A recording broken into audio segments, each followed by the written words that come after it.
आज ही Doubtnut app download करें। Doubtnut पर होगा अब आपके सभी मैथ्स, केमिस्ट्री, फिजिक्स और बायोलॉजी डाउट्स का सफाया। बस अपने क्वेश्चन की फोटो खींचो, उसे क्रॉप करो और तुरंत वीडियो सोल्यूशन पाओ। Download now. हेलो फ्रेंड्स, इस क्वेश्चन में बोल रहा है two particles P1 and P2 having identical masses are suspended from two massless springs of spring constant K1 equal to 5 newton per metre and K2 equal to 8 newton per metre respectively. If maximum velocity of oscillation for particle P1 is twice then for particle P2, then find the ratio of amplitude for P1 and P2.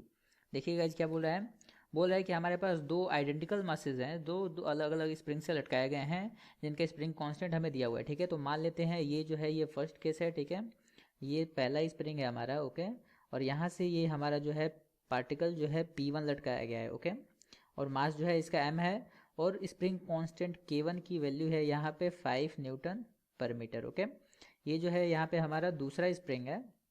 Okay, और इसको भी ऐसे suspend किया गया है.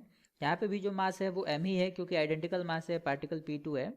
और K2 की value जो है वो हमें यहाँ पे दे रखी है 8 न्यूटन पर मीटर. ओके, अब देखिएगा यहाँ पे हमें दोनों के स्प्रिंग कांस्टेंट अलग अलग दिए गए हैं और हमें इनकी फ्रीक्वेंसी फाइंड कर लेते हैं. ठीक है, क्योंकि हमें बोल रहा है कि यहाँ पे इनकी मैक्सिमम वेलोसिटी का रिलेशन हमें देखना है. ठीक है, तो एंगुलर फ्रीक्वेंसी फाइंड कर लेते हैं. एंगुलर फ्रीक्वेंसी ओमेगा की वैल्यू होती है, इन जनरल अगर बात करें तो angular frequency omega equal to होता है √K/m. ठीक है, एंगुलर फ्रीक्वेंसी ओमेगा की वैल्यू होती है √K/m, जहाँ पे K जो होता है स्प्रिंग कांस्टेंट होता है और m जो होता है वो मास होता है. ठीक है, तो यहाँ से ω1 की वैल्यू हमें मिल जाएगी. देखिए, ω1 की वैल्यू हमें मिल जाएगी √K की वैल्यू यहाँ से 5/m. ओके, और ω2 की वैल्यू हमें मिल जाएगी ω2 इक्वल टू √8/m. ठीक है, ये हमें ω1 और ω2 की वैल्यू मिल गई है. ओके गाइज, अब देखिए ओमेगा के बारे में हमने डिस्कस कर लिया. वेलोसिटी के बारे में डिस्कस कर लेते हैं. वेलोसिटी ऑफ पार्टिकल जो होता है इन एसएचएम, जैसे कोई भी पार्टिकल है अगर वो एसएचएम परफॉर्म कर रहा है, चाहे वो स्प्रिंग ब्लॉक सिस्टम हो या फिर कोई भी पार्टिकल एसएचएम परफॉर्म कर रहा है, तो उसकी वेलोसिटी v की जो वैल्यू होती है वो x के साथ कैसे वेरी करती है. x के साथ उसका रिलेशन क्या होता है, ω√a² - x². ठीक है, ये रिलेशन होता है. ओके, तो ये रिलेशन होता है तो मैक्सिमम स्पीड जो होती है उसकी x इक्वल टू 0 पे होती है. ठीक है, x इक्वल टू 0 पे इसकी स्पीड मैक्सिमम होती है, यानी अगर x इक्वल टू 0 यहाँ पे पुट करें तो v इक्वल टू हमें क्या मिल जाएगा, a ओमेगा. ठीक है, v इक्वल टू हमें मिल जाएगा a ओमेगा. ठीक है, तो इसका मतलब हमें यहाँ से v1 और v2 की मैक्सिमम स्पीड पता चल सकती है. ठीक है, यानी यहाँ से हम लोग लिख सकते हैं v1 मैक्स की वैल्यू हो जाएगी. देखिए v1 मैक्स की वैल्यू जो हो जाएगी वो क्या हो जाएगी, v1 मैक्स की वैल्यू हो जाएगी a1 ओमेगा. ठीक है, a1 और ओमेगा की वैल्यू √5/m. ठीक है, फर्स्ट पार्टिकल के लिए. और in the same way second के लिए v2 मैक्स की वैल्यू हो जाएगी. देखिए v2 मैक्स की वैल्यू हो जाएगी यहाँ से a2, इसका एम्पलीट्यूड अगर हम लोग a2 माने, इसका एम्पलीट्यूड अगर हम लोग a1 माने, तो a2 √8/m. ठीक है, क्योंकि a ओमेगा होता है. ओके, अब देखिए रिलेशन हमें v1 और v2 में क्या दिया हुआ है, हमें v1 if maximum velocity of oscillation for particle p1 is twice than of for particle p2.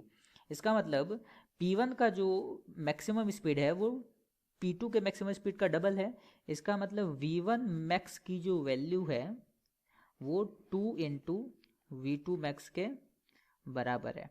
ठीक है, ये हमें दिया हुआ है. ओके, तो यहाँ से हमें मिल जाएगा. देखिए यहाँ से मैं V1 मैक्स की वैल्यू हमें पता है, V1 मैक्स की वैल्यू कितनी है, a1 √5/m. ठीक है, इज इक्वल टू हो जाएगा 2 इंटू V2 मैक्स की वैल्यू है a2 इंटू √8/m. ओके, तो यहाँ से देखिए हम लोग देख सकते हैं इस m ने इस √m को मार दिया, दोनों ही रूट में है गाइज, तो m ने m को मार दिया.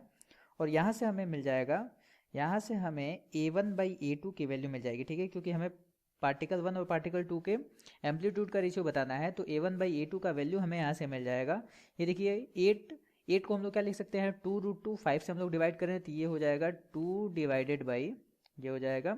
देखिए 8 को हम लोग क्या लिख सकते हैं, 2√2 लिख सकते हैं. तो सिंपली यहाँ से भी 2 बाहर ले लेंगे तो ये 4 हो जाएगा. तो 4 इंटू ब्रैकेट के अंदर 2 बच जाएगा, 2 और ये 5 का डिवाइड. ठीक है, तो 4√2/5 जो होगा वो दोनों पार्टिकल के मतलब पार्टिकल 1 और पार्टिकल 2 के एम्पलीट्यूड का रेशियो होगा, जो हमारे इस क्वेश्चन का करेक्ट आंसर है। होगा, कुछ समझ में आया होगा। Thank you. क्लास 6 से 12 से लेके नीट, IIT, जेई मेंस और एडवांस के लेवल तक 10 मिलियन से ज्यादा स्टूडेंट्स का भरोसा। आज ही डाउनलोड करें डाउटनेट ऐप या व्हाट्सएप कीजिए अपने डाउट्स 8400 400 400 पर।